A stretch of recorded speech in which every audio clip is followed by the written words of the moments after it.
Le monde a profondément déformé ce que Dieu avait rendu sacré. Ce qui était destiné à être une source de vie, d'unité et de bénédiction est aujourd'hui soit exalté jusqu'à l'idolâtrie, soit enfoui dans un silence religieux chargé de honte. La sexualité est devenue un terrain de confusion, de blessures et de contradictions, alors qu'à l'origine, elle portait une intention divine, claire et bienveillante. D'un côté, la société pousse à consommer le désir sans limite, à utiliser le corps comme un objet et à réduire l'intimité à une simple performance. De l'autre, certains milieux spirituels ont préféré se taire, laissant entendre que la sexualité était un sujet impur, dangereux ou incompatible avec la foi. Entre ces deux extrêmes, des générations entières ont grandi sans repère, tiraillées entre culpabilité et excès. Pourtant, Dieu n'a jamais eu honte de ce qu'il a créé. La sexualité ne vient pas du péché, elle existait avant la chute. Elle a été pensée pour unir, protéger et révéler quelque chose de profond sur l'amour, l'engagement et la communion. Ce n'est pas le plan de Dieu qui est mauvais, mais la manière dont l'humanité s'en est éloignée. Il est temps de revenir à l'intention du Créateur, non pour condamner, mais pour restaurer.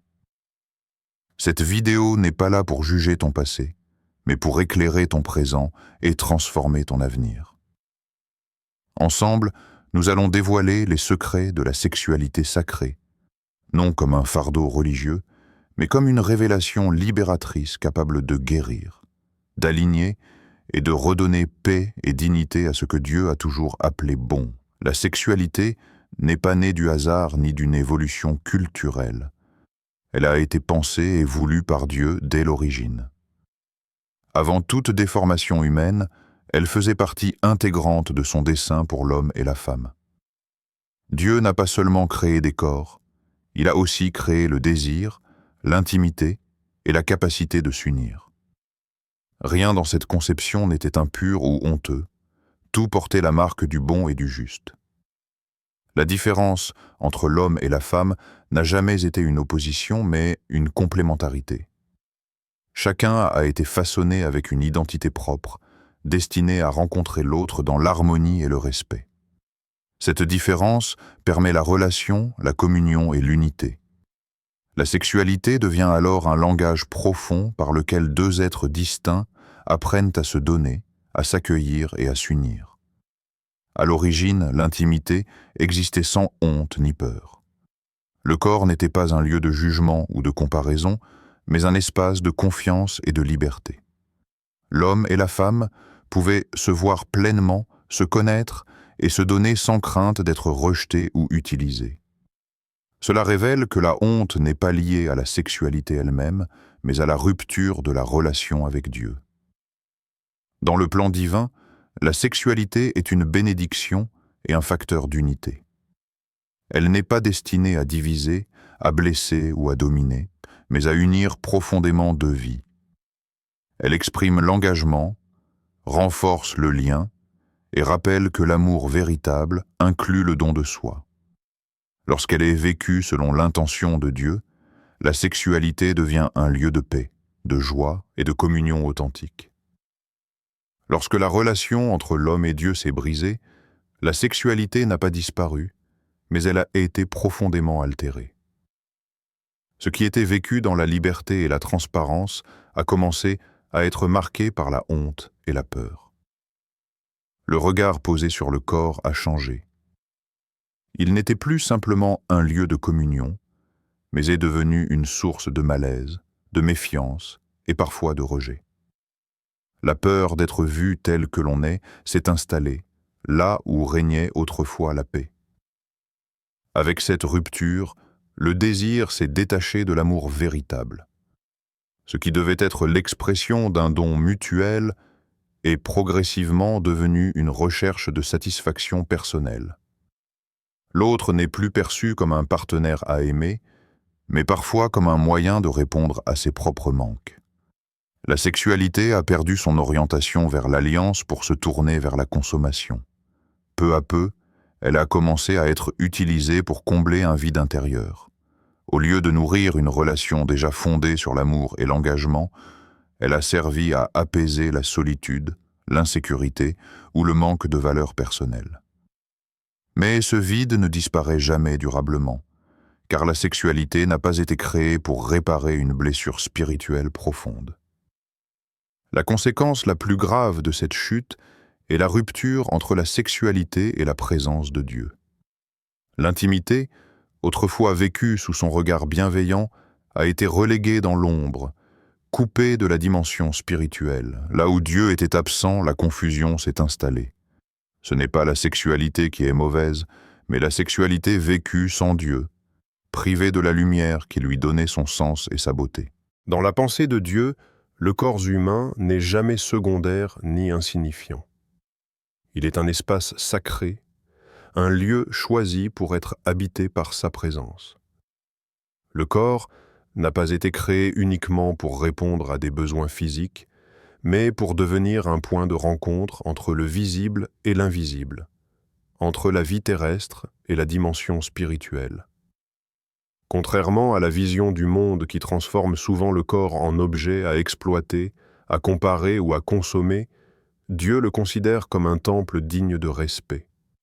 Un temple n'est pas fait pour être profané ou utilisé sans discernement. Il est destiné à être honoré, protégé et consacré. Lorsque cette vérité est perdue, le corps devient un instrument au service du désir plutôt qu'un espace au service de la vie. Dans cette perspective, la sexualité n'est pas un simple acte biologique. Elle est un acte spirituel, car elle engage l'être tout entier. Ce que l'on fait avec son corps laisse une empreinte intérieure, affecte la paix du cœur et influence la relation avec Dieu. La sexualité touche à l'identité, à la dignité et à la communion, bien au-delà du moment vécu. Honorer Dieu par ce que l'on fait avec son corps, ce n'est pas vivre dans la peur ou la rigidité, mais dans la conscience de la valeur que Dieu nous a donnée. Chaque choix devient alors un acte d'adoration ou, au contraire, de désalignement. Lorsque le corps est respecté, la sexualité retrouve sa juste place, non comme un espace de culpabilité, mais comme une dimension de la vie qui peut refléter la sainteté, la paix et l'ordre voulu par Dieu. Dans le plan de Dieu, la sexualité n'est jamais séparée de l'alliance. Elle est intimement liée à l'engagement, à la fidélité et à la responsabilité. L'union sexuelle n'a pas été conçue pour être une expérience isolée ou passagère, mais pour s'inscrire dans une relation stable où deux personnes choisissent librement de se donner l'une à l'autre dans la durée. Cette union dépasse largement le cadre du corps. Elle touche à l'âme et à l'esprit. Lorsque deux personnes s'unissent, elles partagent bien plus qu'un moment d'intimité physique. Elles ouvrent leur monde intérieur, leurs émotions, leur vulnérabilité et leur identité profonde. C'est pour cela que la sexualité crée une connexion puissante, capable de renforcer un lien ou, au contraire, de laisser des traces durables lorsqu'elle est brisée. L'intimité sexuelle engendre des liens profonds. Ces liens ont été pensés pour consolider l'amour, favoriser la confiance et construire l'unité. Dans un cadre d'alliance, ils deviennent une force qui protège le couple et nourrit la relation. Mais lorsqu'ils sont créés sans engagement réel, ces mêmes liens peuvent devenir source de confusion, de dépendance émotionnelle et de douleur intérieure.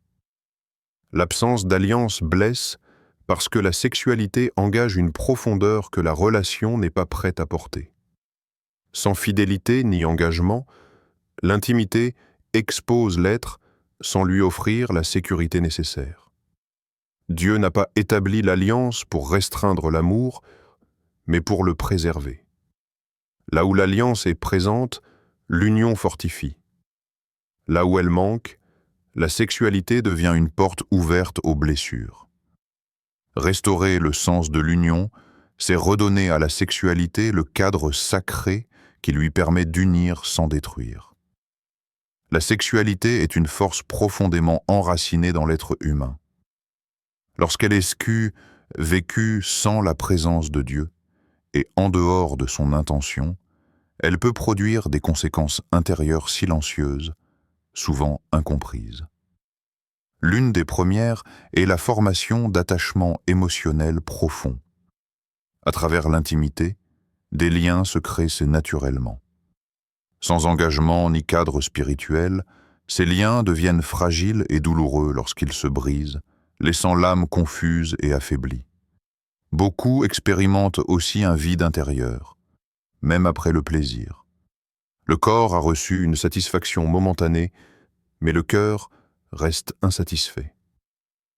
Ce vide révèle que la sexualité ne peut pas remplacer l'amour, la sécurité ou la valeur personnelle.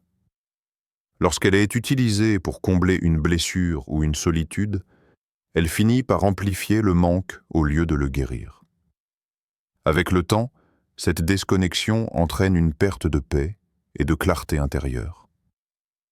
Les émotions deviennent instables, les désirs contradictoires et la relation à soi-même se fragilisent. On peut aimer et regretter en même temps, désirer et se sentir coupable, avancer tout en se sentant perdu. Cette confusion intérieure affecte aussi la relation avec Dieu, car la honte pousse souvent au repli et au silence. Les blessures laissées par une sexualité vécue sans Dieu sont souvent invisibles mais durables. Elles ne se voient pas à l'extérieur, mais influencent les choix, la confiance et la capacité à aimer sainement. Dieu n'avertit jamais pour punir, mais pour protéger. Reconnaître ces conséquences, c'est ouvrir la porte à la guérison, à la restauration et à une sexualité réalignée, source de paix plutôt que de souffrance. Le monde moderne est marqué par une hypersexualisation constante. Images, messages, contenus et discours exposent le désir en permanence, souvent sans limite ni sagesse. Cette surexposition crée une profonde confusion, en particulier chez les jeunes générations, qui apprennent à associer la valeur personnelle, l'amour et l'identité à la sexualité plutôt qu'au respect de soi et à la relation authentique. Dans ce contexte, les désirs sont stimulés artificiellement. Le cœur humain est sollicité avant même d'avoir choisi. Le regard est attiré, l'imagination est envahie et le désir est activé sans engagement réel. Cette stimulation permanente fragilise la maîtrise de soi et déconnecte la sexualité de l'intimité véritable. Le désir n'est plus guidé par la relation, mais par l'impulsion. L'intimité elle-même est souvent réduite à une performance. On mesure, on compare, on imite des modèles irréalistes qui déforment la perception du corps et de la relation. Au lieu d'être un lieu de don, de vulnérabilité et de connexion, la sexualité devient un espace de pression, d'insécurité et parfois de compétition. Beaucoup se sentent insuffisants, utilisés ou dévalorisés.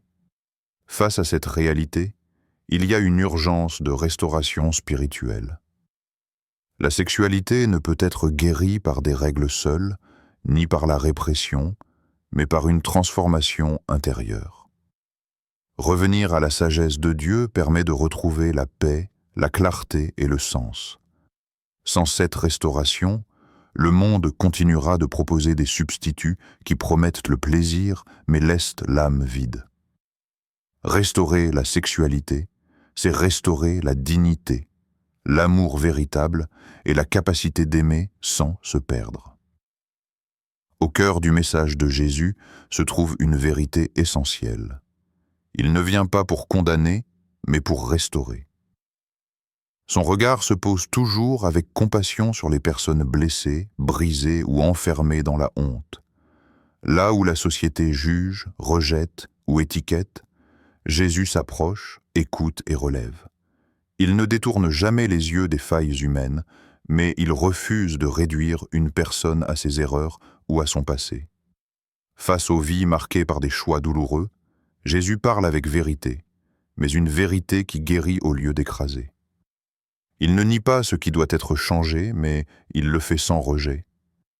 Sa manière d'aimer révèle que la transformation authentique ne naît jamais de la peur ou de la culpabilité, mais d'une rencontre avec une grâce qui restaure l'identité.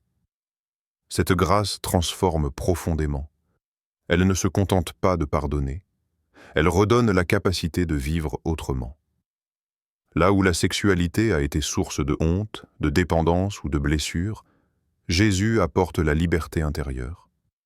Il restaure le cœur, purifie les désirs et redonne la dignité perdue. Ce qu'il touche n'est pas simplement corrigé, mais renouvelé. Avec Jésus, il existe toujours la possibilité d'un nouveau départ. Aucun passé n'est trop lourd, aucune chute trop profonde, aucune blessure trop ancienne.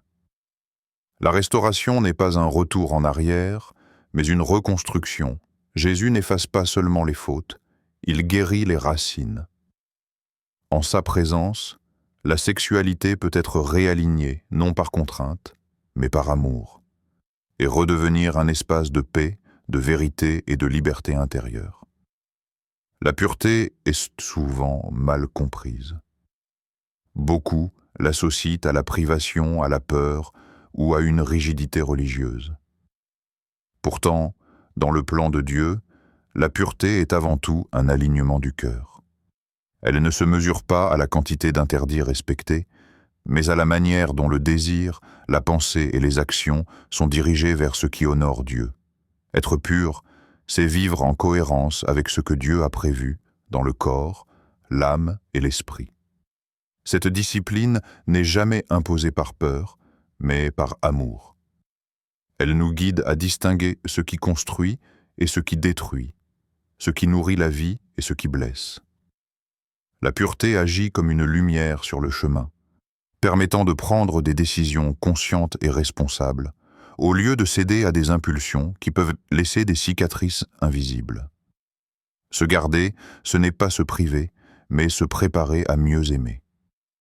Lorsque l'intimité est vécue dans un cadre de fidélité et d'alliance, elle devient une source de bénédiction et de connexion profonde.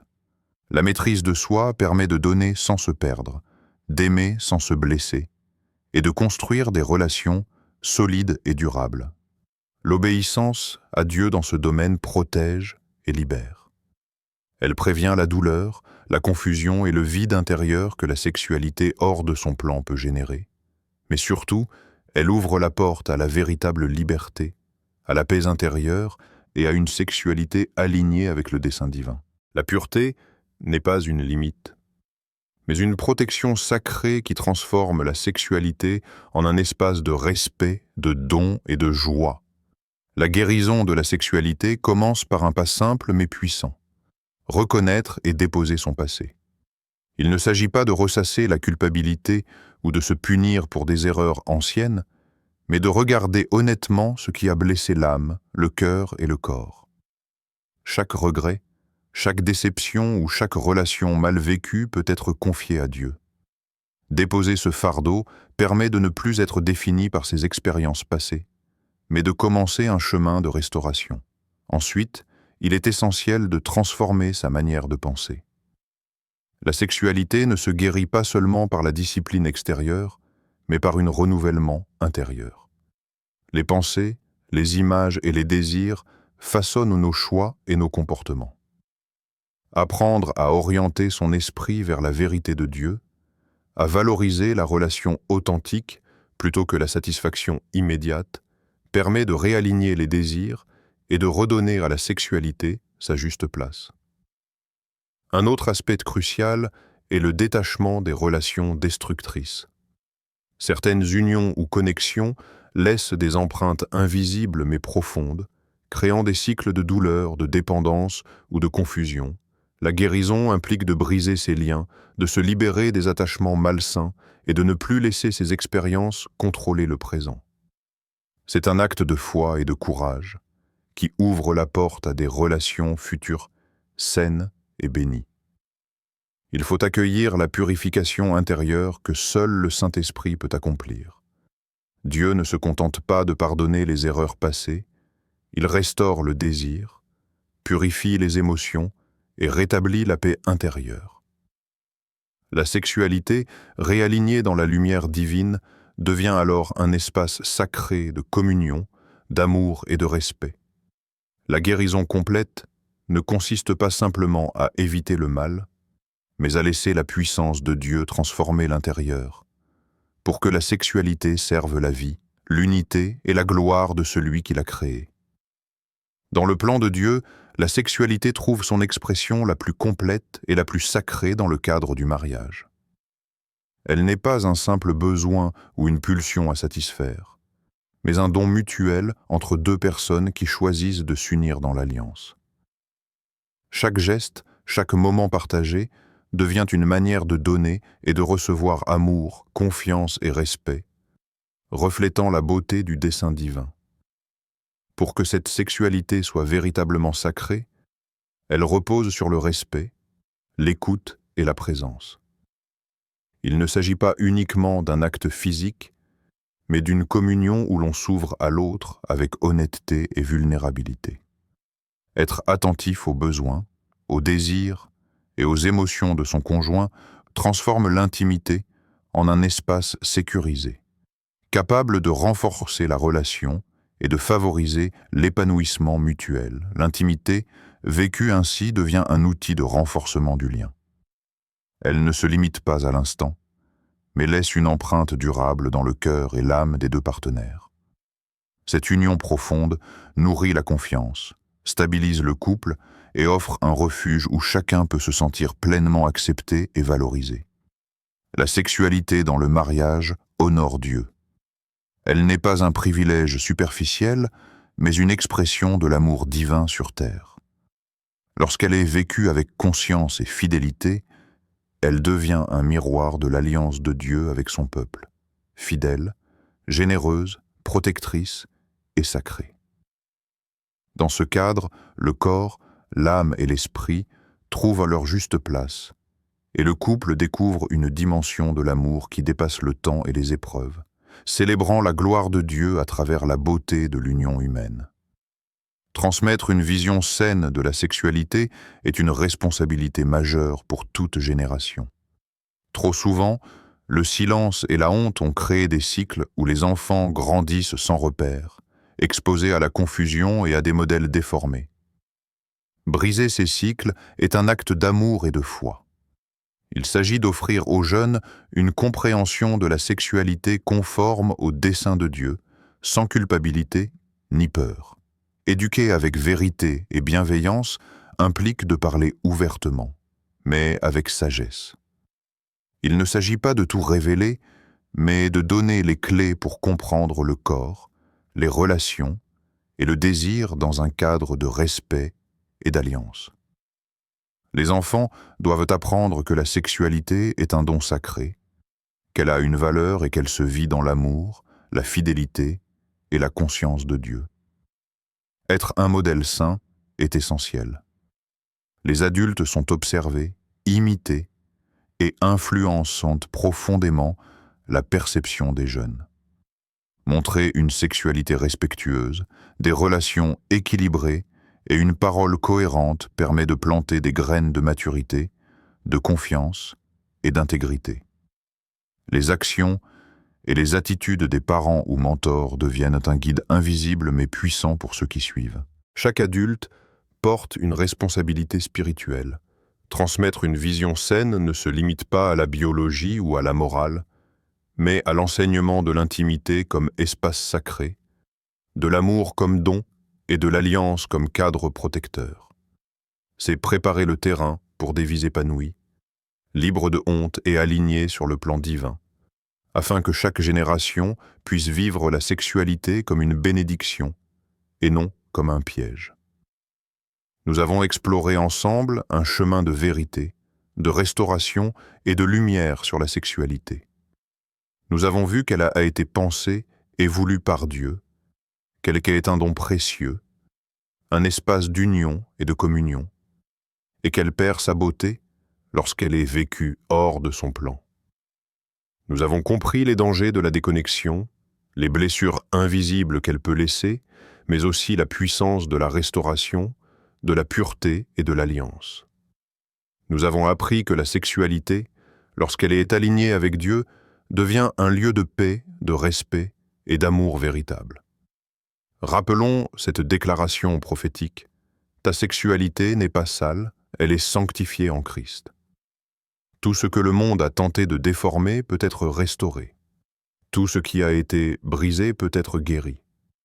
Chaque désir, chaque pensée, chaque relation passée peut trouver la lumière et la paix lorsque nous permettons à Dieu d'intervenir. Ta sexualité n'est pas une honte, mais un espace que Dieu peut remplir de sainteté, de respect et de bénédiction.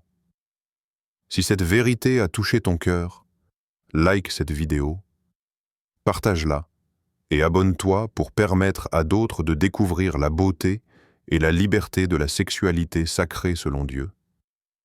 Que chaque spectateur trouve la paix, la restauration et l'espérance en Christ, et que cette révélation transforme des vies pour sa gloire.